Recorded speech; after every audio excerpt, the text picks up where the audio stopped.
Welcome back, ladies and gentlemen. We do have a tie-breaking match between NaJin, White Shield, and Cloud9 to decide who will be the first seed going into next week's quarterfinals. Here's what's at stake in this match. The winner of this game will avoid Samsung Blue and the top half of the bracket and will be seeded against OMG and the rest of the Chinese squads in the bottom half of the bracket. The loser, of course, will go against Samsung Blue and will be seeded with the Korean squads and Team Solo Mid. So there is a lot to play for. Cloud9 brought us to the tiebreaker by taking down NaJin White Shield earlier in the day. And I want to start talking to you guys about what we can expect from this particular match. We do know White Shield are blue side. Crumbs, I know you felt very strongly about picks and bans in terms of which side Cloud9 is stronger on. Why don't you kick it off? I think that Cloud9 is a very strong blue side team, as Monty pointed out earlier, and unfortunately for them, they lost a coin toss, so they will be having to play on purple side, which is not a strong side for them because that means that High's champion pool can be dwindled severely, unlike on the blue side. And that's the way that NaJin White Shield beat them the first time around, and I think that is going to have a big part into this next game. Yeah, it's going to be interesting to see what Cloud9's strategy is, because in order to defeat that, maybe they change up their bans, some of the Alistair bans that we've seen on red side, bans like that. Do they leave those up and try and perhaps bait them out? Are they that confident? I mean, we've also been talking a lot about Balls' Rumble on the desk, and all-time professionally, Balls is now 16-0 on that champion. So that is ridiculous. I mean, Dade Zed is up there in terms of win rate as well, but this is one of the most dangerous champion-player combinations of all time.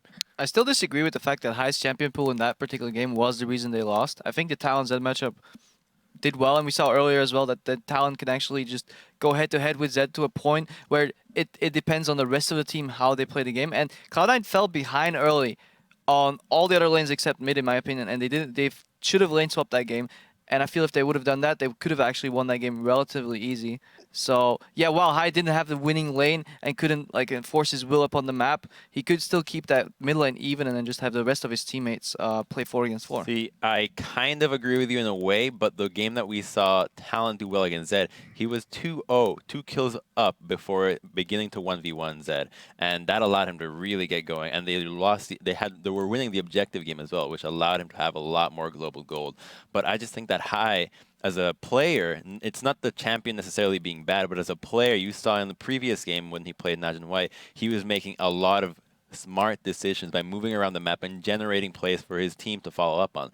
I don't think Talon is a champion that he's so comfortable on to know the limits of how far can he go and how far can he push the opponent to react to him and be able to capitalize on it with his team. Well, Freak, we haven't heard from you yet, and I do want to move on to the predictions for this one. Who are you picking to win the game and why after everything that we've just heard? So, Crumbs, first of all, can I take some of your power real quick? Oh, no way, man. Denied. Denied. I'm going out on a limb, and I'm hoping I get to be the real prophet. I'm going to say Cloud9. I'm going to say Cloud9 takes first place in the group. I think they are in high spirits. Teams that are in high spirits tend to win games really well. And also, I actually think because of all this extra emphasis on Rumble, red side helps them a bit because there's not enough bans for the blue side team to lock things up. The 2 picks first round for red side will actually be a big thing for Cloud9 here. So Freak attempted to take the Prophet's powers. The Prophet is next on the prediction list. You denied him. Who is actually going to win this game? Now, one thing I've learned from all these games is that the most important thing is to not take into account the emotional state of these teams. Just ignore all of that and just think about it so only on strategy and picks and bans. And that's what happened the previous game. And I'm going to go with NaJin White Shield for this time around because I think the purple side and hopefully a Rumble ban if they want to win is going to benefit them. Monty Cristo. Yeah, I'm going to take NaJin White Shield as well for the reasons Crum stated. And I think they'll come up here and it'll be a clutch game. And I'm hoping they win as well because what I really want to see, really want to see, is Save versus Going in the quarterfinals. Well, we'll see if that's a reality. Final prediction, Crepo. Part of me agrees with Freak. I don't think no one man should have all those powers. So I will go with Shield here, and I'll follow the Prophet into a glorious victory. Well, we'll find out. To get us into the game, we're going to send it back over to the guys at the caster desk. Thank you very much, Quickshot. It is time for our final game here in Singapore. And if the last encounter is anything to go by, this should be an amazing game. Absolutely. The last game was so ridiculously close and tense for the first 51 minutes, but a lot of that gets set up in the picks and bans. And as they said, the important part of that, it was determined by a coin flip. Cloud9 do not get the blue side this time around. We'll see if they can actually do it from the opposite side of the map. Well, before we actually get to the champion select, let's check out the starting lineups. On the blue side, as Kobe mentioned, it's NaJin White Shield with Save in the top lane, Watch in the jungle, Goong in mid lane, Zephyr on AD carry, and Gorilla on support. And on the red side, it's North America's Cloud9. Up top is Balls. In the jungle, Meteos. Mid-high, AD carry Sneaky, and support Lemon Nation. So I'm going to go back to the question that I had just a couple of games ago when it comes to champion select. We heard the thoughts of the analyst desk on that front. What are your thoughts, Jack? I mean, High's played 6 different champions in 6 games. His success on those champions has been incredibly varied. I think the first pick Zed that has happened in both of these games is actually really critical. I make sure I didn't misspeak there. I'm pretty sure NaJin White Shield first picked the Zed when they played him. Yeah, they banned Syndra, then picked Zed away. Yeah, getting High off of his comfortable champions, he hasn't shown much comfort on things outside of Zed and Syndra, I think is critical. As nice as it is to have Balls on Rumble and the stats to back it up that he always wins on it, I do think that High is the factor here. I also do like the fact that Balls didn't play Rumble in so long. It's like this kind of sleeper pick for him. Yes, when they were on their crazy run and they were at the top of North America, everyone was like, oh my God, we got to ban it against Balls. But it hasn't been done in so long. And then he resurfaces here at Worlds. That is a mandatory ban now. Yeah, gone this time around. Syndra will also be taken away. Other side, Thresh away from Gorilla, Rise away from Save from Cloud9. The final banning of Shield, Alistar. That's really interesting. It basically tells me that Save was not prepared to play Alistar in a high-pressure match. However, the 2 bans they threw onto Rumble and Syndra were super high value, and unless Cloud9 wants to give up a Zed, I think they have to give up Zilean. They try to give up both so that they get one of them. Well, it was Maokai. Zilean is through. Will Shield take that first? Picking Zed into Zilean if they do take that first is really difficult. I've almost never seen a Zed work against a Zilean mid. Yeah, that's a really tough position Cloud9 have put themselves in. Maybe they take a different tact here and focus on the bottom lane, because we talk about so much the impact of the bottom lane from Shield in that first matchup. When they have Sneaky performing well early on, it's such a huge boost for Cloud9. I also think what White Shield did here was brilliant, because they either force High into a really disadvantageous matchup, Zed versus Zilean mid, or they get Zed for themselves and they put Zilean on the board. All right, That's split push. We talked about split push last time from High with Zed. This time around, Balls. He's had a lot of success with Nidalee split pushing before, and this isn't a champion that has been popular so far here among the Chinese teams. The teams that have not been able to play it have banned it away. It's very much an NAEU thing. Well, the thing is, and it's a save thing too. Exactly. The team they're playing right now is the team that actually did use it in Korea as the AP Nidalee up top. But Zed will be answering that split push from Nidalee. And Lee Sin goes over here, possibly at least. All right, to and Watch. Yeah, so many things here for Shield. They get the #1 pick here for Goom, the #1 pick here for Watch, and that Zilean. So Cloud9 had to give up a whole lot to switch over to this Nidalee split strat. I mean, that's just the way the picks and bans fell. I feel like Shield played their ban cards really, really well. And then when they first picked that Zilean, they basically made it so High couldn't play Zed.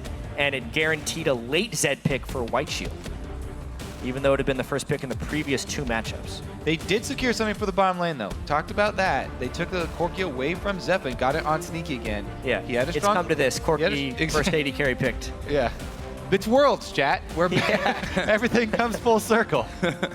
So for Cloud9, what do they go into? Of course, the game #1 between these 2 teams, it was, in fact, a Talon pick for High against the Zed of Goong. Didn't work fantastically for them. 274 was what High played on that, but they're not going to go that way just yet. In fact, they're locking Elise in the jungle there for details. Taking away Janna as well for Lemon Nation, which you have to feel then maybe just leaves the Nami pick for Gorilla.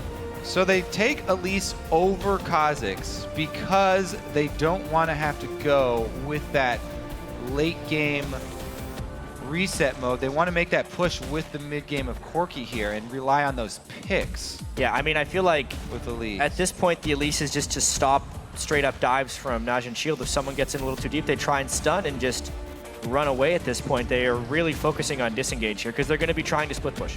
And of course, as I mentioned, Nami for Gorilla, I just totally overlooked the fact that, you know, Zilean was already locked in there. We will be seeing Lucian full Zephyr and a Classic save. top lane. They've done it Cassidy before. for safe, yeah. Classic save. It's something that they did a lot of over in Korea, and it's a pretty darn good answer to a split pusher because Cassidy can keep up with people until the rest of the team arrives to finish them off.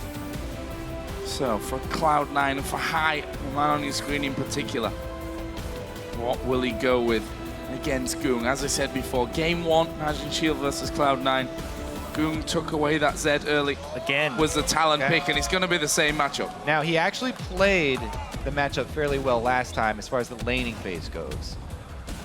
The mid it game, doesn't fit with the team though. The here. mid game gave them problems. Well, if you think about them having another split pusher and him trying to go lock down Cassidy and silence and try and burst him, then True. maybe. There's also the chance here. So much of NaJin Shield's composition is built around preventing split push that Cloud9 may sneakily have a better team fight now. One of the big things you want to get against Zilean as well is AoE damage to make his ultimate targets difficult to choose. And when you throw in Corki and Talon, that's actually a substantial amount of burst. It's almost like Cloud9 switched tactics a little bit at the last second and said, actually, we have to be able to team fight. I mean, Talon is good at killing support Zileans before they can actually get their ultimate During the off. silence. It does rely on Medios, getting high, a good start to this game though. And Talon versus Zed is by no means easy in the beginning. And we saw in the lane as well, Ultimate came up for High, used it instantly, pretty much every single time to actually just clear out those waves and have that lane dominance. We'll see exactly how High plays this matchup here. And of course, the teams are in a tiebreaker for a reason, so this match could really go other way. But you guys can always tell us who you think has what it takes to grab the #1 seed by tweeting at LOL Esports and using the hashtag NWS win or C9 win. Definitely going to be an interesting one. It was an epic matchup when we saw this one just a couple of games ago to set up this tiebreaker match. And we're going to do it all over again. NaJin White Shield versus Cloud9 for the top seed in Group D. It's going to be such a crazy battle. Even if it goes one-sided, because it has so many implications, as we saw, the bracket implications. Winner faces OMG, loser faces Samsung Blue. Welcome. 4-2 tied, first place in the group. What a better way.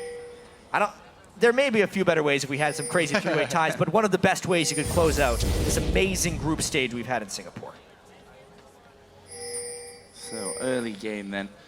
Before we even get to that one, I mean, if you think back to LMQ versus OMG, there was some craziness at level 1. For now, though, it looks like just a little bit of damage being exchanged. Watch actually waiting in the death bush. Lemon Nation on the bottom side will put his ward in, and they basically all ward right in front of each other. Balls actually getting the most damage down here at the start, trying to force save off, but he got his early ward too. Yeah, when that 1 minute mark comes down, all the trinket wards drop.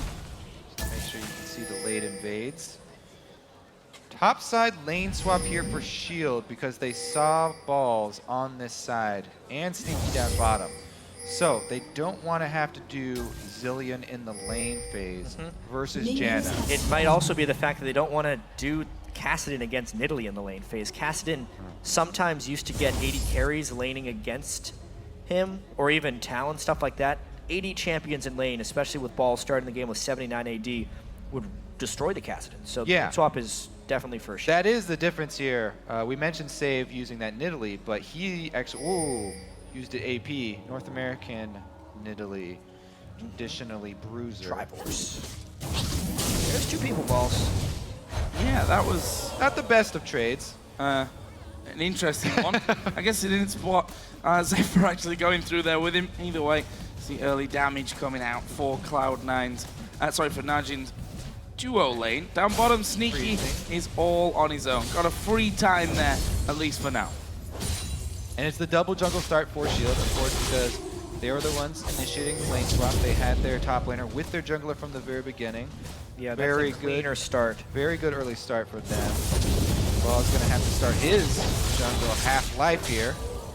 Actually, when they went to do the red buff, while Balls helped with the damage for Meteos, he didn't take any of the experience. So they're trying to get Meteos ahead of Watch here rather than get Balls ahead of Save. Which is kind of crazy in my mind because Nidalee needs to pull an advantage for split push. Well, at least the good thing for Balls is that he is a range champion, so him plus Lemon isn't going to be the most disastrous of lanes. And Cloud9 have actually laned Lemon and Balls together quite often, especially since the North American regionals. Now they have 2 range champions, and they should be able to scrounge up some CS up here. Pretty big level discrepancy they're going to be walking into, but Zilean isn't tremendous until he gets a few points into his bombs. So that gives Balls his first CS as he gets into lane. Actually on the other side for Save, he will be going towards that bottom lane. Flash to start, got a couple of wards as well just to make sure that he doesn't get caught out in that what will be probably a 1 versus 1 scenario against Corki. We only saw 1 trade in the mid lane, but already Goong has got a large CS lead here over High in the mid lane. Send him back, Sent him all the way back to base. Got that giant 10 CS lead really early on. It's going to be difficult for the mid game then for Cloud9. So Watch going to try and stamp his authority on this top lane. It's going to be hard to lock down the Nidalee especially. That shield of Janna, and I think Watch seeing that no real opportunity available to him there. He has decided to back away. Zephyr actually going to go aggressive here onto Balls. That's a lot of damage back though. That is a lot of damage back. Zephyr forced to now get on the run. 1 more auto attack comes out and he's going to be burning the pots. Balls does not have Q yet, that's why. If he could get a mark and a Q, they would have gone aggressive there. A lot of people say no takedown yet. Nidalee is like an 80 carry in lane. You can kind of see that there. Zephyr not respecting the damage from Janna plus an Nidalee, and it definitely cost them no sustain with the Zilean there, and kind of giving the lane back to Cloud9 a little bit. Meanwhile, down bottom, of course, Kassadin having a hard time against Corki. Melee trying to CS with his Q, staying back and using his flash for regeneration. He's still controlling the wave very well on his side of the map. These lanes right now, even though NaJin White Shield had the initial good move on it, are quite favorable for Cloud9. The top lane and the bottom lane seem to kind of be going their way. Corki against Kassadin is a completely lopsided matchup, and Balls and Lemon are definitely holding their own here against Zephyr Gorilla. See how that experience disadvantage for Balls does turn out, though. Yeah. Especially if we have jungler intervention. Right now, though, Meteos heads mid, gets seen by a pink ward. So Goong knows he's under attack. Oh, Meteos will dive in there. Actually, the flash away from the cocoon. I think it was a wise choice in the end. And Goong will stay alive in there, but he's now vulnerable once again. So Watch pinging level 6. on the High's pretty top low. side. Watch comes in for the gank on the other side, and once Zed gets level 6, High has to move back off the wave and respect it. He needs his level 6. Oh, Meteos getting collapsed on. Oh, this could be bad news for him. That pink ward saw him. Oh, Save's come up from the bottom as well. He's going to flash the Dragon Pit. Oh, but the death mark takes him over, and that will pop and be the first blood going over for Goong. Meteos didn't check that bush for the pink ward, the super common pink ward at the back of your red. A little bit careless there from Meteos. Didn't check around, got seen going to the raids. NaJin White Shield, they waited. They waited for him to commit inside there, and they laid their trap, called Watch down from the top side. Great communication and great bait there from Shield. Plus the timing on the ultimate from Goong right as to be jump over with them. Super easy conversion for their kill there, and that's just going to make life harder for High in that mid lane. Goong looking strong on that set. It's been such an important pick between Goong and High. Let's have a look at some CS numbers here now as we approach 10 minutes. Obviously, Nidalee having a much better time than Save on Kassadin, but the mid lane, High has managed to claw his way back in the CS. Between the AD carries, it's Sneaky that has the advantage at 66 to 57. We'll see if he can keep that up. He's got 2 levels over Save as well, which makes it a lot harder for Save to get in there and farm. Let's see here. I mean, so the reason why Meteos invaded that side of the jungle. Didn't get that much damage down. The Zillion is also helping experience in the lanes for NaJin White Shield, which is something that cannot be understated enough. It's one of the reasons it's such a powerful pick as the support. Which is the big reason Goom got level 6 before High, and also Save hitting level 6 on Caston. This is going to be a very strange looking game, just because Goom is not, Zed himself is not that great of a team fighter. Caston needs a very long time to turn on. There's some very low damage from NaJin White Shield across the board, and Cloud9 is also going to be with a bit of a split push strategy again with Nidalee. These teams don't necessarily pick very tanky champs when they've played each other, even though all these top lane tanks we've been seeing, not in Cloud9 versus NaJin Shield games. Certainly not. Cassadin versus Nidalee this time around. See how that all factors into this one. Sneaky gets another big wave onto his turret. And actually, Save is going to be changing lanes now. He's headed up to the top lane. Well, if he's level 6, he feels like maybe he can stay with the Nidalee. But that's a pretty scary matchup for Caston, in all honesty. He has a Catalyst and a Crystalline Flask. I think he's just going to be trying to survive that. And they wanted to be able to match up a BF Sword Lucian with Corki. Also, it does give them more security as far as the mid-game Dragon. Matching teleport for teleport up there. Save did not have to burn his. Oh, there's the death mark going down. High is maybe in trouble here once again. Not enough damage put down by Goon. Watch was also a little late to that party. Might just force High to back out a lane. Of course, the Flask will help with that, so seems like he will actually just stick around for now. But if we look at the wards, we were just talking about Dragon and the control of it. That's all blue wards down there. And that's all 4 pink wards here on the bottom side for NaJin as well. They do not hesitate to lay those down very early in the game. High going in for a little bit. There's a lot of damage for that trade.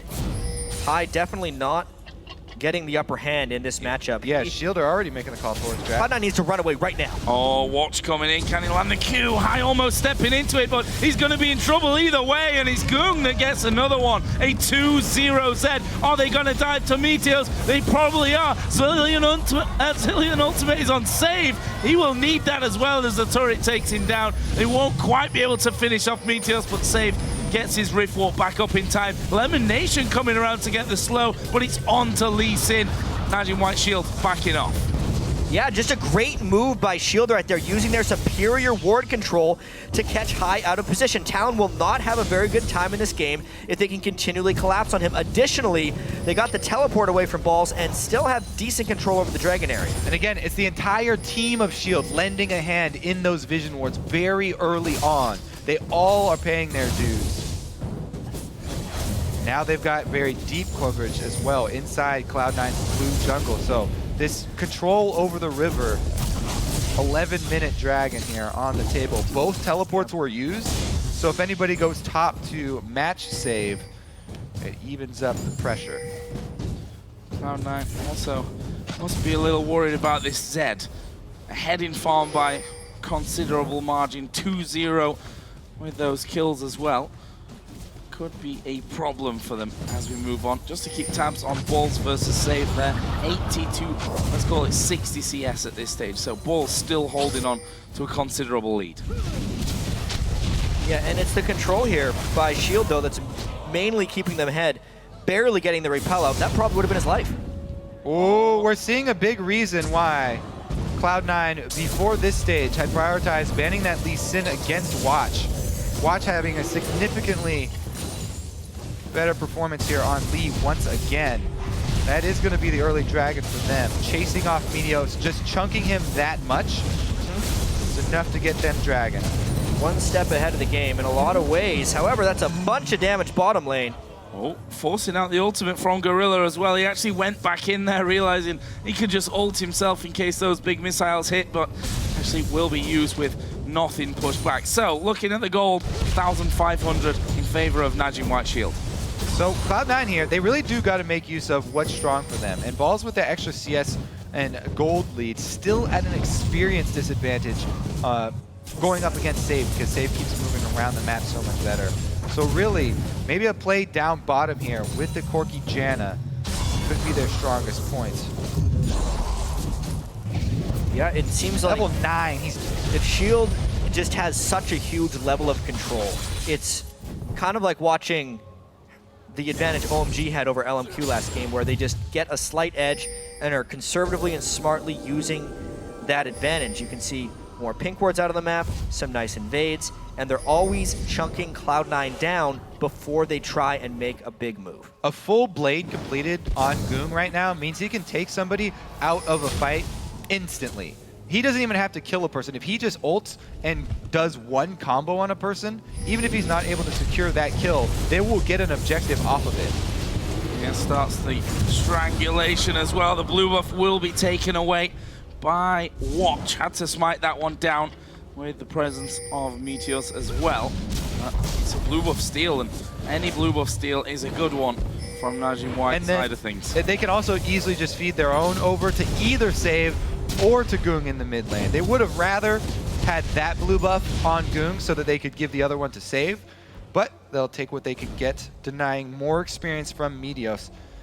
Just completing the Ancient Golem he's still extremely squishy, because the base HP from it was taken down quite a lot, and it scales only Good roam. additional Really good health roam. items. Oh, this could be dangerous. Paul's going to have the death mark onto him. Is the damage enough? It is. Goong's on a killing spree. All 3 kills for Shield are sat with the mid laner. It's going to be the dynamic duo there with Cassidy and Zed. 2 well-known assassins that are usually seen in the mid lane get to team up. And if they go on the same target, there's really no escape because of their closing capabilities and their burst. That early blade already completed. That's the ult from Goong. Didn't even have to burn Ignite. Pretty easy kill. Bottom side of the map, though, is Cloud9. They try and make a push down there since everything from Shield was committed top. Yeah, at this point, Cloud9 almost has to accept that the Zed and Cassian are going to be able to roam and kill someone, and have to be able to take advantages and ward control when those things happen. So a large roam up towards the top lane from Goong, but Cloud9 does respond in a very good way by getting deep vision in the red side jungle of NaJin Shield, and also by taking the bottom turret. There's that blue buff that we were talking about on Shield's side of the map. Goes to Goong rather than on to Save. So, how does that set us up? Actually, we did see a long sword sold out by Goong, and he's going to go straight towards High again. Constant harassment. Goong's roam has allowed High a little bit of free time, though, to get some farm back on his opponent. Man, it really does set up Goong for domination right now, though. Uh-oh! Where Watch coming in, and there is the kickback, and High trying to get the kill, but not got enough damage at this stage to go through Goong. And yeah, Gorilla was there anyway, had the ultimate available to him, should he need it. The way the cookie crumbles right there. Goong level 11 in large part because of the Zillion experience. Just a more powerful ultimate than High. Despite getting kicked back there, if High was level 11, he probably gets a kill back. Plus, he's got 3 kills on Goong right now. Plus, they're trying to bait a Rift Walk here. Not to be. Oh, Save heading further and further up this lane. There it is! There it is, Riftwalk coming in. Save, though, will head off to the other side. Flash already used. Where's the next one? He's going further into enemy territory, though, and this is going to be hard for him to get away. There is the spear landing. Another Riftwalk. Lemon Nation will get the Zephyr and the knock-up of the Howling Gale. His balls against Cloud9's first kill, but Shield are pushing the bottom lane. Yep, they committed everybody for it. 3 members top, so Shield shove a turret, and here goes Goong mid. He's coming straight back down on top of him. Managed to get away from a little bit of that damage, and a good cocoon will actually stop Goong from chasing through. Still burns a flash, though. Goong is creating so much pressure on the map. However, that kill top lane, while it was attempted to be responded to by Shield, they could not get the turret, and it looks like Cloud9 takes another turret to keep this game pretty close. Dragon coming up in just over a minute, though. High still not level 11. He should get it on this wave. Yep, there it is. Himself, pickaxe, brutalizer, a couple of long swords extra in there as well. A brutalizer was just done for Goong, and look at the preparation here for Shield. If you look at their inventory, full of wards in preparation for this next dragon. Yeah, and they already had vision control, what I was about to talk about. They've got the deep wards in the blue side jungle already. Plus they have all these true sight pink wards and sweepers ready to pull it out. Every single person going to come. There's no way Cloud9 will have vision, and the double assassins are way too threatening. This is basically Shield Dragon right now, even though Cloud9 are working with their double Trinity Force spike right now. Corki's got his, Nidalee has hers, but she probably needs to, Yeah. back off. At this point, Cloud9's playing with the lights out. Even if they have 2 Trinity Forces, they just can't find targets. NaJin Shield will get the jump on almost any conceivable fight. Cloud9 might have the strength to get a fight, champion-wise. The vision is not cooperating. Lacking completely. It's Goong going to try and flank around. One ward that they do have, funnily enough, will spot Goong, but they made it a little bit obvious to him. Did get a good blast onto him, but that Dragon available for the taking. Cloud9 going to try to get back into that area with some wards. They even tried something on the towers there. They are going to go in high, going to be knocked back. He's finished off another kill for Goong. The ultimate is on to watch as well from Zilean. This could be a complete whitewash. Balls is going to fall. It's a double. It might be a triple. There it is for Goong. He's now 6-0-1 on Zed. Goong is going off, but it's all because the ability of Shield to collapse so quickly. Watch, save, Zilean, everyone piles through, and Cloud9 just cannot get the upper hand at the start of a fight. We're seeing how important blue side first pick is in this matchup of these two teams. When Sneaky going for the duel! Oh, he got him! He's going to get the blue buff there as well. I thought Zephyr was going to dash away, stay safe with that. Teleport coming in as well from Nidalee, actually. Oh. Is that play from Sneaky going to be enough? Goong looking to kill him! Oh, he actually missed. Kill from Balls. Ignite coming in though, and Balls is now going to be chasing through. Can he actually finish off Goong though? Gotta land a spear. Oh, there is a spear dodged away from, but here comes Meteos, and there's the shutdown. Wow. Finally, they stop Goong. That solo play from Sneaky, dueling Zephyr, gonna earn them actually this dragon. They've got plenty of wards What a to clear out miraculous here. turnaround. They're gonna get this it. dragon. They were completely starved in vision control. They got triple killed in mid lane by Goong, but they get a shutdown worth a whole bunch of gold, plus the dragon. Cloud9 keeping it close. A little bit greedy, I have to feel there from Shield. Zephyr probably could have just got away from the danger of Sneaky. Let's watch though that fight once again, starting with that triple. This is the importance of that Lee Sin for watch. Every time he's controlling high so easily, getting that vision on him. Goong, it takes away all of the counterplay that Talon has in this matchup, and Goong just goes crazy all over the team, flashing in for the extra kills. The fact that he could get the initial kill onto high without using his death mark just made the chase potential of that fight even greater. And you can see Lemon Nation, Jan is probably the best peeling support in the game. You can't peel what Sword is bringing to this game with casting his head. Gold remains close though. Just a couple of thousand between them. We'll see now that a Ghost Blade is done for Goong on top of his Blade of the Ruined Kings. Infinity Edge for Zephyr. Rod of Ages. Needlessly large rod in the top lane for save as well. And White Shield moving back in, trying to set up what they had before here, which is complete vision domination of that bottom side of the Cloud9 jungle.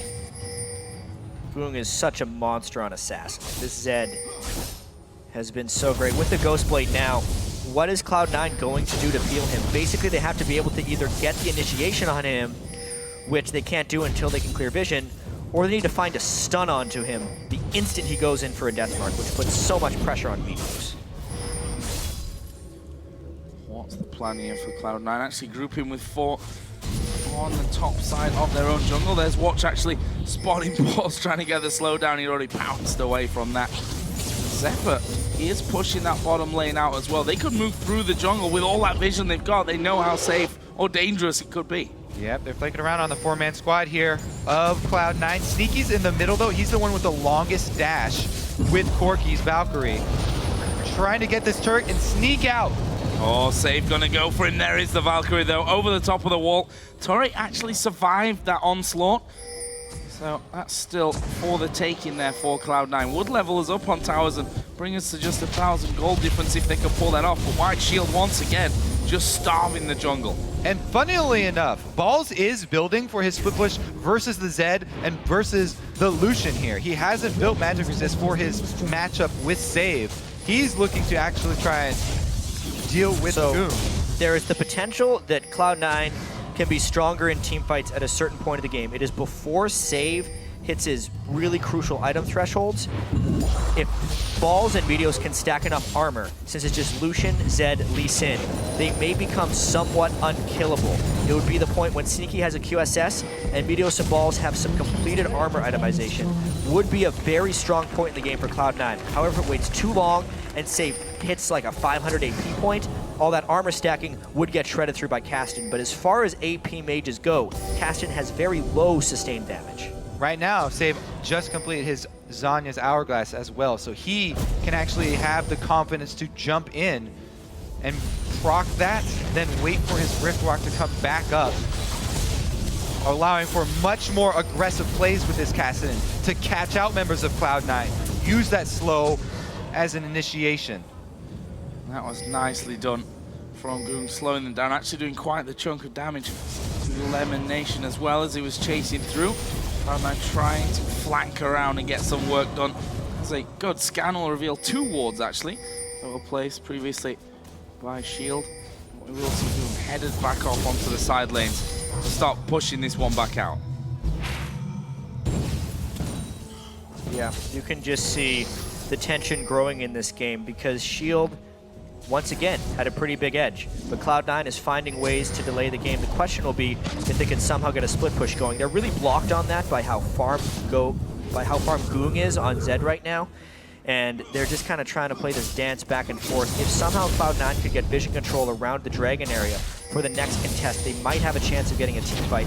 At the moment, though, they have no answer for Zed, and they're really just trying to force aggressively. Zed may try and collapse. The split push would actually be a better option for Shield right now. Save is flanking around back. Here comes Goong. They're looking to close the trap. They have him surrounded.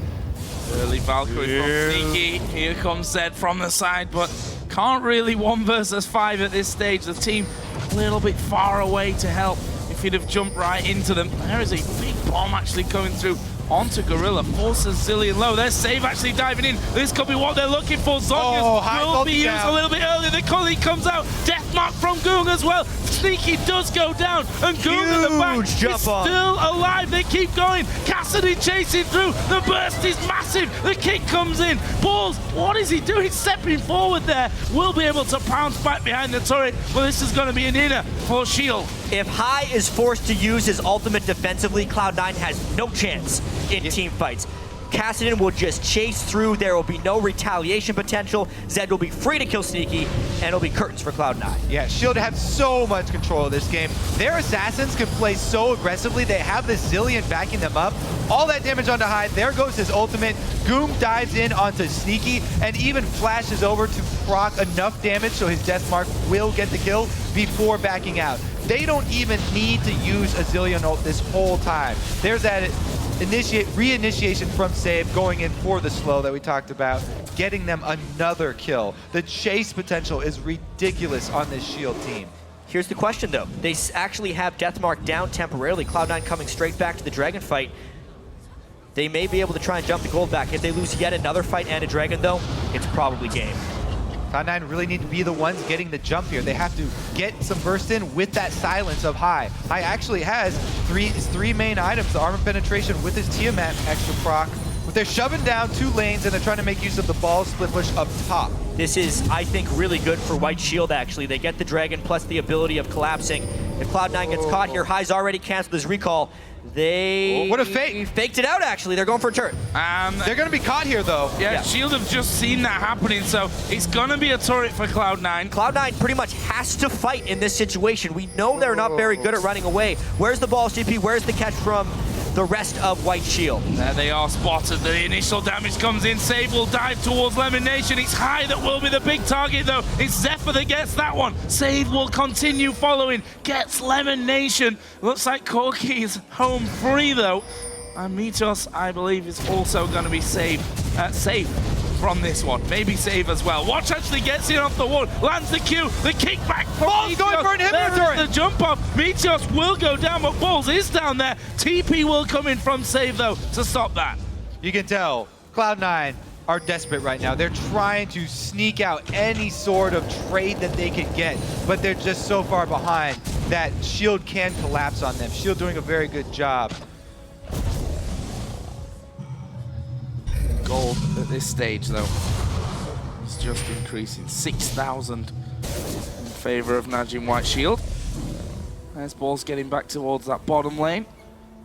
Actually, no wards directly on that bottom side of the map. There's a big line from the blue buff of Cloud9 all the way down to the red buff of NaJin White Shield, but currently balls not spotted, so got a bit of time on that front, but can't really afford to go all the way to that inhibitor. High joining him, though.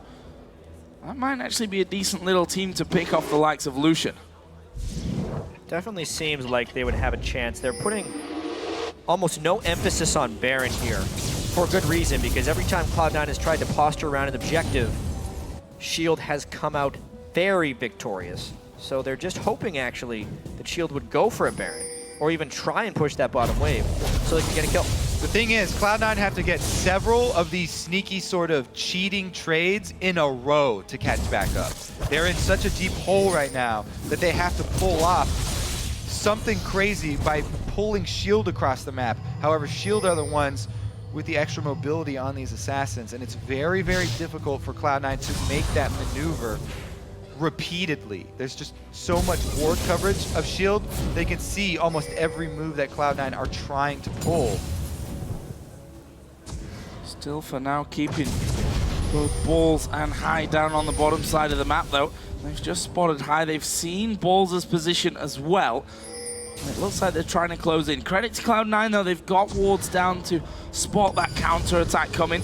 Allows them to actually get away. Goom going towards Lemon Nation. Couldn't quite get on him, though, with a Ghost Blade. Luckily, Ghost Blade cooldown is only 45 seconds, so he can try again with that one. They're really trying to force around Baron here. If White Shield gets any type of pick, another great escape by Cloud9, they'd be able to get Baron, but the split push down bottom will kind of put Shield on a timer here. Interesting, they're sending Corki down here as well, and Shield can see that, so they're forcing this Baron because they see two members committed down bottom for Cloud9, and they do it really, really fast. Can Cloud9 shove in on that inhibitor turret in time? Gorilla trying to keep Balls away, but Balls doing a lot of damage. There is the Baron picked up.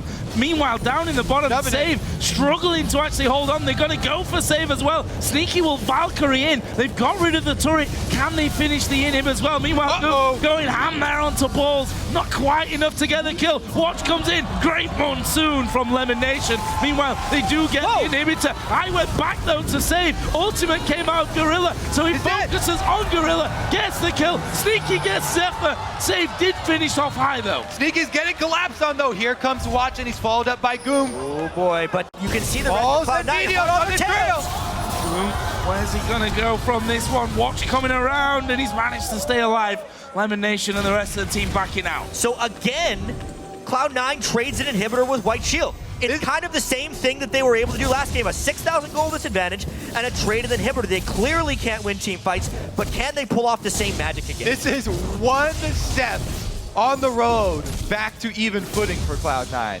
This is one of those tricky trades that they were able to make. And they called down Corki, they brute force shoved in on the turret, and then committed to Save. So once Zillion gets here, High decides to go back in on Save to pop the ultimate, but he gets so much area of effect damage here because they're standing right next to each other with his ultimate that he's able to turn around and get the kill on Save only because of this exhaust. The duel between Sneaky and Zephyr on the other side was ridiculous. He got an Infinity Edge crit right in his face on top of the Triforce and just destroyed him. That's the mid-game. Second time that Sneaky's been able to out-duel Zephyr in this game alone. Shield have got two men pretty deep in Cloud9's jungle there. Meteos was just recalling right in front of them. Ward goes down. There's a Dragon in 40 seconds coming into play as well. Shield gonna push this mid lane up first of all. Safe pushing top as well, or will be, once he actually reaches that wave. Ball's going for the split push down bottom at the exposed inhibitor. Gonna try and put some pressure on those Nexus turrets. Now, a side lane of super minions will eventually take down a Nexus turret if left unattended. Balls does have any time when Balls played this split push game. Elimination takes a blast. I mean, Shield here. Balls is in on the turret. They're not recalling. There we are. Save's recalling. Can they stop Save come from coming back? Silence. He got it. Get it. No, he didn't get it. They came through, but Balls is going to surely take the turret down. He does. He might pay for it with his life here. Bomb on top of him. Save gets the kill, but it's a Nexus turret down. Looks like he'll be an inner turret down for High as well. Guerrilla warfare tactics for Cloud9. They're striking from the shadows, all places at now once. Shield needs to make a decisive move. They're afraid of getting backdoored, so they're trying to take an inhibitor of their own, but they give up the Dragon. Cloud9 needs to defend their base now. Cloud9 attacking from every side, multiple points of threat here, but now Shield make the call to go straight up mid, and they are going for inhibitor. The thing is, Shield must know that Balls' teleport is up. They can't operate in a base race at this stage, surely. There's nobody to stop their backs, so it's not that scary for them to do that. They can all just blue pill back. High did a very clever thing there. He worked like he was going for a Nexus turret. He actually took turret damage, and that immediately stopped Shield's ability to push the mid lane turret because they had to defend. They didn't even get the inhibitor turret because he made that threat. Interesting little feint there from High. He's commanding this squad of Cloud9 so well. Even when down, outmatched with so much more gold on the other side. These guerrilla warfare tactics striking over and over Cloud9. Such a good tactical game here when working with less. And we're saying a load of gold behind, but that has shrunk. I mean, 4,400. Yes, it's a lot of gold, but it's definitely not an amount that they can't come back from here. And all this time that they're saving, of course, slows down Shield with that Baron buff on. And if there's one thing that has stood out about Cloud9, it's been their teamwork and team play. Ever since they joined the North American LCS, that is generally what has historically separated the Korean teams from the North American teams, is their ability to play the mid and the late game and the map. But Cloud9, they came back from behind in the first game against Shield today, and they are actually on their way to do it again.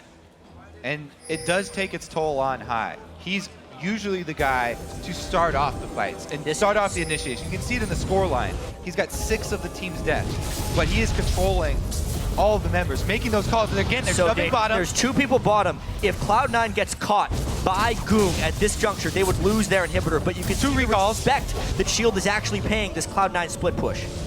Yeah, recalls are coming in here from Shield, deciding not to stick around there, and they'll try and force this bottom wave back towards Cloud9, who, you know, Shield, if we think back just 5 minutes ago, they controlled the jungle. Warding was all there. Since then, those wards started to time out, and they've not really been able to get any of them back, which means that Cloud9 have walked in and out of this bottom side of the map time and time again.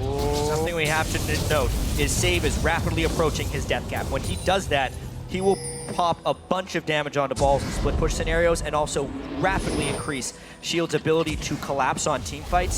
So as much as Cloud9 has done in this split push, it's just going to become a higher and higher risk with higher and higher rewards. So, what is next for Shield? They're actually going for High. The Q of Watch, though, goes past, and High just kind of dodging out of the side of that one. 1 minute and 20 until the next Baron comes up. I'm interested to see what Shield do about that. What decision they make there. Flanked a little bit by Goong, but I don't think Goong realized where he was. Yeah, there's a really heavy split by Cloud9 here.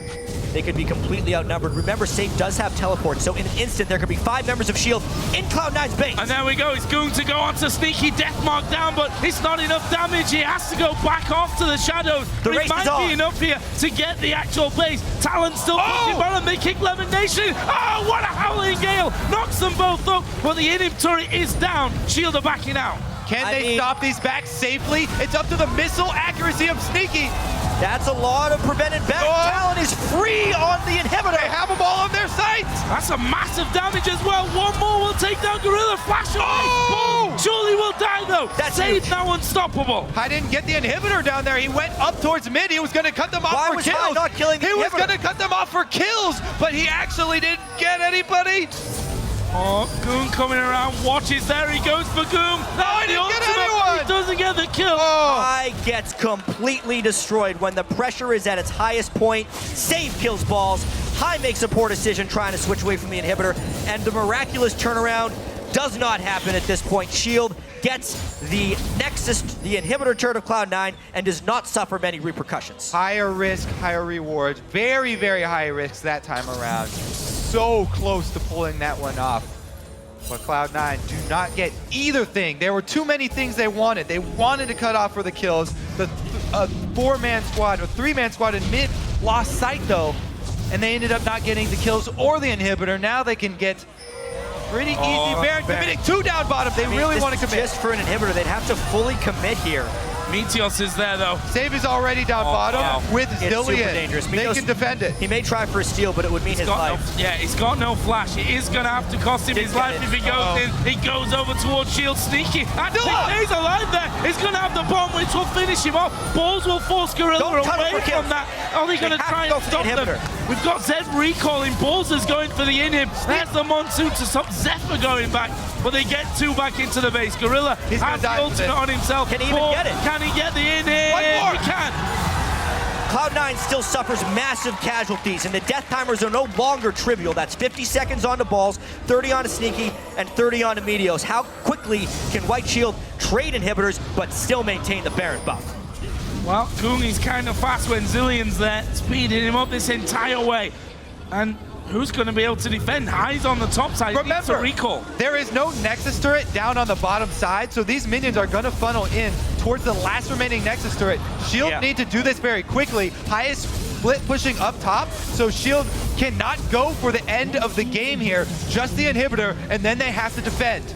Saves Caston is the great answer, though, this time. With his teleport still up and that Death Cap working on his Void Staff, we've seen his ability to just decimate these split pushes of Cloud9, and he's really been the one to turn on once he got that Death Cap and start shutting this down. Well, they're going to go back, pick up the extra gold here to fuel that war chest. Again, another big pickup for Shield.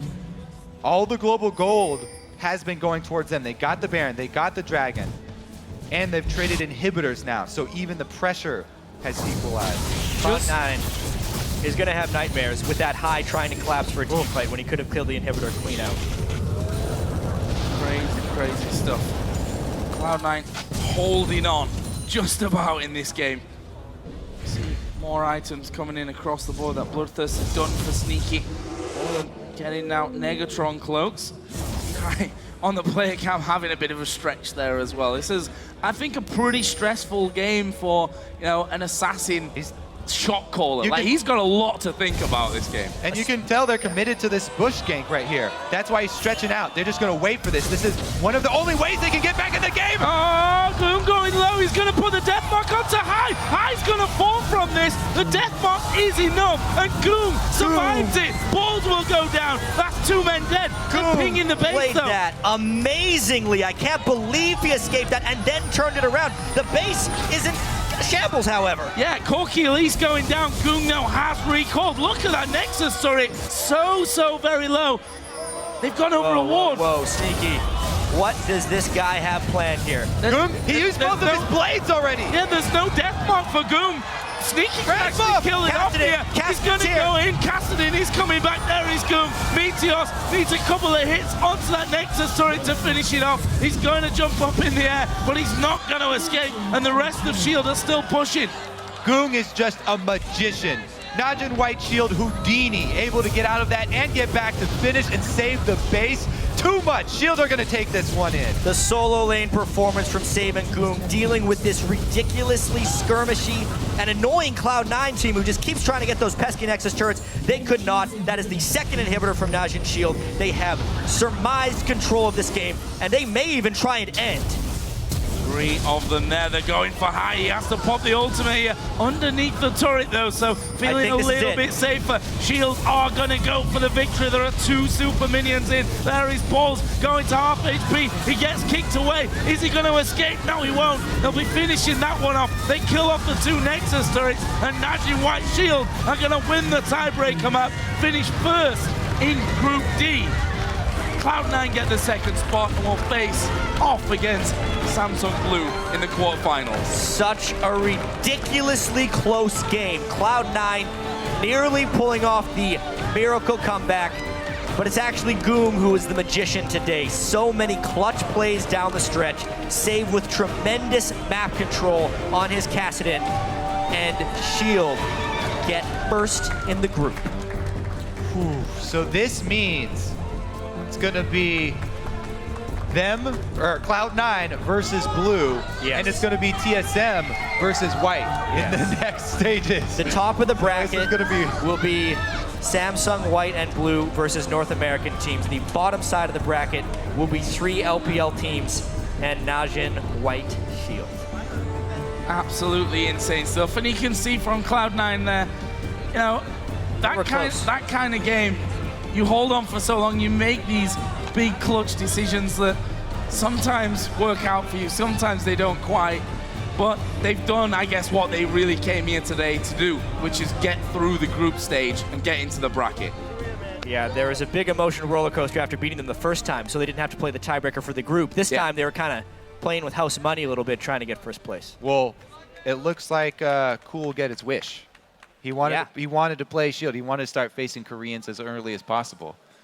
That's an interesting way to do it. Some teams would argue that avoiding the Korean teams is exactly how you want to play it, but I guess if you're going to win a world championship, you've got to beat the best of the best anyway. Yeah, that's the way it's going to be. I can't wait for the quarterfinal stage. Only less than a week away before it gets underway. The 2 teams from the group stage here in Singapore will be the last 2 quarterfinals play to maximize their ability to prepare. That's kind of a happy yet somewhat disappointing Cloud9 team. You can see they're still relieved to make it through the group stage, but they were oh so close to taking first place in the group. And you can't imagine the pressure as well, I think, on these guys. You know, sitting up there, sit down and say, okay, we have to beat NaJin White Shield to secure our spot. And then, you know, we got to play them again at the end of the day to see if we can take the first spot and try and avoid Samsung Blue at the end of it. For Alliance, you know, that they didn't really have that luxury. That was kind of taken away from them by the group. Playoff. We were so close to a playoff right there. We could still be going for hours on after this if things just went a little bit differently. Honestly, these group stages were way more than I expected coming in.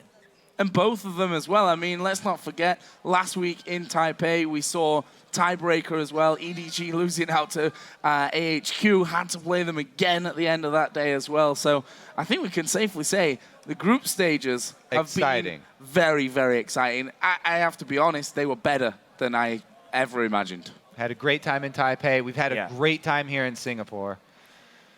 It's only going to get more exciting, too, because next we move to Korea. Yeah, and we're going to have a little bit of a rest in between there. I think we're all a little bit fried after some amazing, amazing games. Now, though, we do have shocks with one of the members of the first place team from Group D. Thank you very much, guys. I'm standing by here with Gung after that victory and taking first place in the group. First question, just a little before this, C9 managed to beat you guys out. This time, the annoying split push was back. How did you guys deal with it this time around?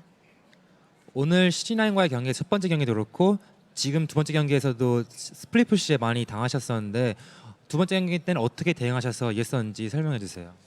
네, 일단 C9 선수분들이 좀 이리저리 다들 나눠서 게릴라 전술을 많이 펼치더라고요. 그래서 저희가 제드를 갖고 있으니까 제드는 1대1에서 가장 강하기 때문에 제가 이제 한 명씩 계속 끊어내면서 이제 저희가 기회를 잡자고 했어요.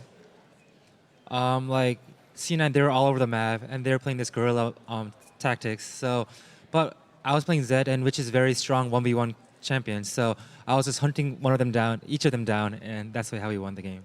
You had a fantastic game on Zed. What were your thoughts when Hai picked the Talon again, a matchup you'd seen in the first game versus C9 already? 이번에 하이 선수가 탈론 뽑았을 때 다시 한번 제드 탈론 리매치였는데 탈론 픽을 봤을 때 어떤 생각이 드셨나요? 네, 저 같은 경우는 제드 대 탈론이 엄청 자신 있는 편이라서 상대가 탈론을 해도 저는 오히려 고맙다고 생각하면서 했어요. I'm very confident when playing Zed against Talon. So when I saw his pick, I was very thankful. Now you get to go to Korea and play the quarterfinal versus OMG. Cool said before, I'd actually like to play NaJin Shield because we think we can beat them. What are your thoughts on the matchup? OMG의 쿨 선수가 나진 실드와 붙는다면 이길 수 있을 것 같다고 얘기했었는데 그에 대해 어떻게 생각하시나요? 네, 저희 같은 경우는 이제 8강에 올라오면은 어느 팀을 만나도 솔직히 다 자신 있다고 생각했는데 이제 이렇게 그룹 스테이지에서 약간 고전했지만 저희가 좀 긴장을 많이 해서 고전을 했고 이제 8강에서부터는 좀 더 멋있는 모습과 이제 좀 더 다듬어진 모습으로 상대할 수 있도록 하겠습니다. Even though we struggled a bit during group stage, I think we were a bit nervous and we didn't play our best. So we're going to practice prepare much more for the quarterfinals, and I think whoever we play against, we're very confident that can beat anyone. So yeah. All right, well, looking forward to that matchup. Congratulations and thank you very much. And as for us, we're going to go over to the desk to wrap things up. Thank you very much, Sharks. And congratulations to NaJin White Shield taking the top seed in the bracket. Let's talk about the game before we move on to the quarterfinals. I want to start with picks and bans. I think it was an interesting composition that NaJin White Shield put together. Not totally unexpected. And top lane Italy. We've finally seen it. Definitely didn't show up as often as we were expecting. Yeah, so this was kind of interesting here. Cloud9 definitely had really good map play eventually with this team composition. It's a lot of heavy split pushes, a lot of duelists, and then a pretty good defensive team with a Corki and Janna sitting back. What I didn't like, though, from their picks and bans, though, was I feel like Cloud9 pinched champions really weirdly. On red side, your main goal is to basically pinch 3 champions, where blue side gets 1, you get 2 high priorities yourself. Nidalee and Corki both didn't feel like pinchable champions, whereas like banning Lee Sin, taking Kha'Zix, to me would have been the more obvious choice for setting yourself up for a powerful composition. Monty? Yeah, I can see that. I can see that. The thing is, though, is the early takeaway of Nidalee really... NaJin White Shield is a team that likes to play Nidalee in the top lane. And just to go over to picks and bans here a little bit, what people may not know is that Save will play Teleport Zed in the top lane. And so what was so intelligent about Shield's pick and ban process here is that since Save and Goong both play Kassadin and they both play Zed, they didn't actually have to make a decision about where their lanes were going until they actually saw that final pick, which gave them a lot of versatility. Now, what I didn't like about what Cloud9 was doing is we've seen very similar compositions with an AD Assassin mid and Nidalee top from NaJin White Shield in the past. But what Shield will do in this circumstance is instead of building a Trinity Force Nidalee, they will build Sheen, and then they have the option, the Nidalee has the option of then building into Lichbane and Chalice and having an AP Nidalee, because their problem is that they focused a lot on one type of damage with that composition, just overwhelming amounts of AD, which made it easier in turn in the long run for Shield to itemize again. Talk to me about the Nidalee top. I know you quite like the pick in that setup as well, Crepo. Yeah, I'm a big Nidalee fan just because I feel she 1v1s almost any lane, and she's incredibly good in 2v2s. Put a range support next to Nidalee, and she will come out of the lane swap less behind than the enemy top laner in nearly all the cases. The only thing that can really rival it, in my opinion, is a Rise and a range support. They do really well. You saw that early as well. They couldn't deny them anymore. They were struggling. At one point, Nidalee even came close to a kill. The only reason I feel like you could swap into a Nidalee is if you just want to keep her down. You don't want her to become a split pushing monster if you have no way for doing that in lane. Now, something I point out with the Nidalee is that I'm almost certain that Boss has never played against a Kassadin top as Nidalee. That is not a champion you see in North America ever, and it's only almost exclusive to Korea, and I don't think they expected that, because when you think about that matchup, you're like, oh, I wouldn't want to take that matchup, and they lane swapped, and they were doing pretty well in the lane swap, but the Zillion passive allowed Kassadin to get the levels he needed to make sure that when he swapped back into Nidalee, he was able to actually lane from a little bit of a CS deficit. Yeah, I really like the Nidalee, the Zillion pick router as well, because I really like Zillion with 2 high damage, high mobile assassins that can just go in, and when the enemy team tries to kill you, you just cock block that with the ultimate. Wow. Right, let's get to the replay really quickly. Pull this one up onto your screen. The mid game played out in favor of NaJin Shield for the most part, but Cloud9 really made Shield work. They put a lot of pressure in this bottom lane. They, got the inhib down, I think, twice. Let's roll the clip out, and Crepo, maybe talk to me about, the way Cloud9 was trying to play this. This is the play that eventually led to the Baron for Shield. When you're this far behind, all you can do is open up the map and try and bait people into overkilling your split push. Right here, he barely gets out and just gets enough damage, and this is a mistake. There's a Zhonya's and there's a Zillion ulti. Neither get used. Balls recognize he doesn't have to chase that anymore, and he goes for the inhib. He will get that inhib at the end, paying his life for it.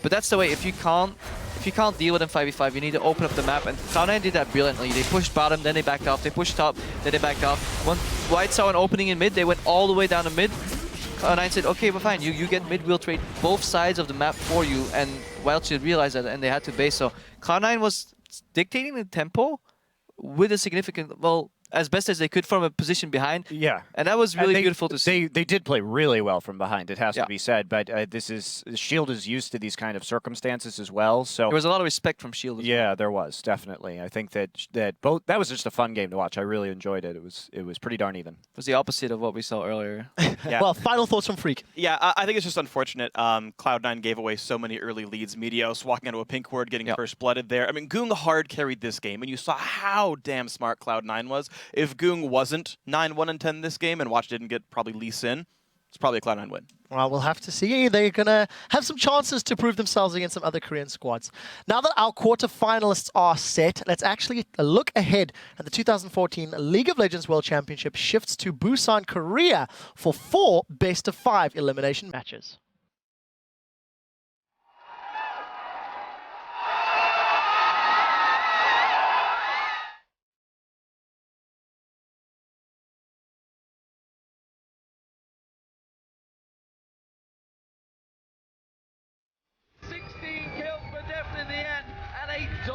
Victory for Samsung Blue.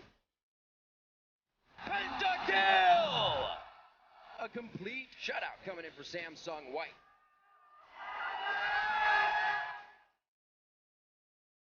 This was a quick one, that's for sure. Team Solo Mid fans, you have yourself a North American team into the quarterfinals. NaJin White Shield, despite being heavily behind in this game, turned it around.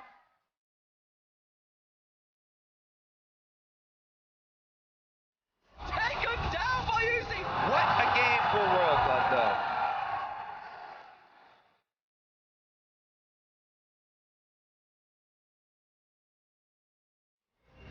And a convincing win once again for Cloud9.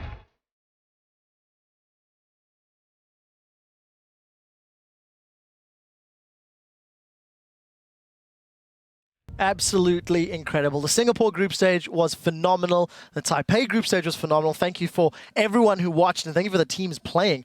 The action gets underway on Friday, October 3rd with those quarterfinals at the Bexco Auditorium with Samsung White taking on Team Solo Mid. Then on Saturday, Samsung Blue will clash with Cloud9, followed by Starhorn Royal Club going up against Edward Gaming. Finally, OMG will face off against NaJin White Shield. The bracket is locked in very heavily. North America versus Korea in the top half of the bracket, and China versus Korea in the bottom half of the bracket. Let's talk about some of these matchups and what we can expect. Monty, you're itching to get in there. Yeah, one thing that has been kind of reiterated by fans and some of the casters throughout this tournament is the following statement. You ready? Got my rose-colored glasses? Hey, wow, you know, Korea doesn't look as strong this year. They're actually beatable. But when we take off the rose-colored glasses, when compare this to last year, okay, last year a Korean team failed to make it out of the group stage. Fnatic and Gambit made it out of the group. Gambit narrowly lost to NaJin Blacksword, and then we had SK Telecom win, right? This is actually the first World Championship where we have 3 Korean teams in the quarterfinals, and Korea went 16-3 in the group stage. If anything, to me, this says that the Korean teams are more dominant this year than they ever have been before. The Prophet, I hear you sighing. What are you adding to this, I can't Crumbs? argue with that. Stats don't lie. Exactly. What matchup are you most looking forward to, Crumbs? I am looking forward to the most Samsung White versus Team Solo Mid, because I have been deemed to be eating shoe soup, and I don't think that will happen. Well, we'll see how that works out. Freak, talk to me about some of the quarterfinals. Yeah, first of all, I don't know for sure. I feel like this is the worst win rate that Korean teams have yet had at Worlds, though. They've dropped a fair number of maps, a lot of 4-2 teams. Maybe I'm wrong. I don't know. 16-3. Ozone didn't even make it out of groups. I think Yeah. Ozone alone lost more matches last year than the Korean teams as a whole have lost so far. All right, fair. But as far as matches, I'm actually looking forward to. Honestly, I am looking forward to EDG Starhorn Royal Club. I think that's going to be a very fun match of different styles. We'll see who ends up being top dog in China. I also really want to see Cloud9 versus Samsung Blue. I think C9 are going to continue to improve. We can see how smart they are. I want to see how they rival the best strategic team in Korea as the best strategic team in the West. Well, Crepa, before I get your opinion on this, we did ask you guys earlier in the day our Twitter question of which hype train have you boarded for the quarterfinals and why. You've heard some of the guys talking. We do have a tweet that I just want to talk about very quickly from the Sleepy Player. All aboard the Gorilla hype train. He makes so many plays for his team. If you let him have Thresh, nowhere on the Rift is safe. After that terrible pun that you had before the video, what are you looking forward to for the quarterfinals, and is Gorilla on that list as well? Yeah, he is. I think all the Korean supports are on my list. I'm taking notes every game. I'm just looking mostly for the top side of the bracket, because either NA is getting an epic upset, and I'll be happy, or we'll get the team kill in the semifinals, which will be really interesting, because those are sister teams. They've scrimmed a lot against each other. They know each other in and out, and in a best of 5, that can lead to some beautiful League of Legends. And we've already had 2 best of 5s between Blue and White this year, and Blue won both of them 3-1. So it's been a really, really good match. The games are always awesome in that, so it'd be fun to see it. All right, well, there is one more that's come in that I do want to read as well from @LolShades. I'm still on the TSM hype train, although they have a very slim chance of making past quarters. I'm still a believer, as am I, because I want to see him eat shoe soup. Guys, thank you so much. Those were some great answers. We'd love to hear more. Keep tweeting to us at LOL Esports. Use the hashtag Worlds. I want to thank all of you once again for joining us, both in Taipei and Singapore. We'll be seeing you all in Busan. In the meantime, I'd like to thank our special guest analysts, Crepo, Prolly, Crumbs, Doublelift, Monte Cristo, as well as Freak, D-Man, Joe, Riv, Jet, Deficio, Shocks, and Quickshot. And from myself and the rest of the World's broadcast team, guys, thank you for watching. We'll see you all next week. All right.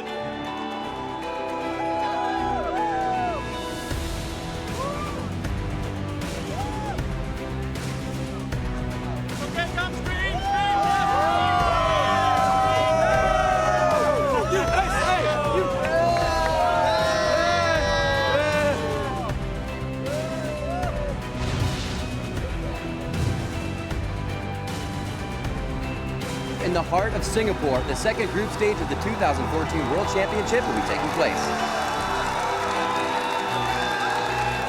The Super Minions would end the game as long as they keep Alliance occupied. Gets bubbled in. Will they be able to get a good fight out of this? Zanya's thrown down in from balls, and it looks like they're actually pushing Alliance away from their base.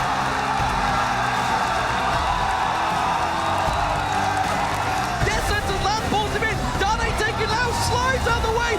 Go. Yeah! Again, Fnatic decides, screw it, let's back range onto Acorn. We'll get the one. Heart will be the next one.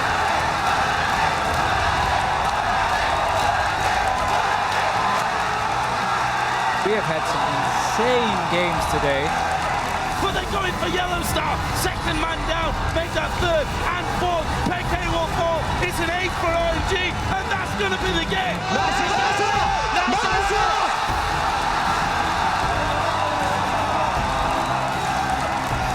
Group stages at this World have been so exciting. Cyanide and PK both closing in. There's the slow. Xiao goes over the wall. Reckless comes in and gets the pentakill. The pentakills, man.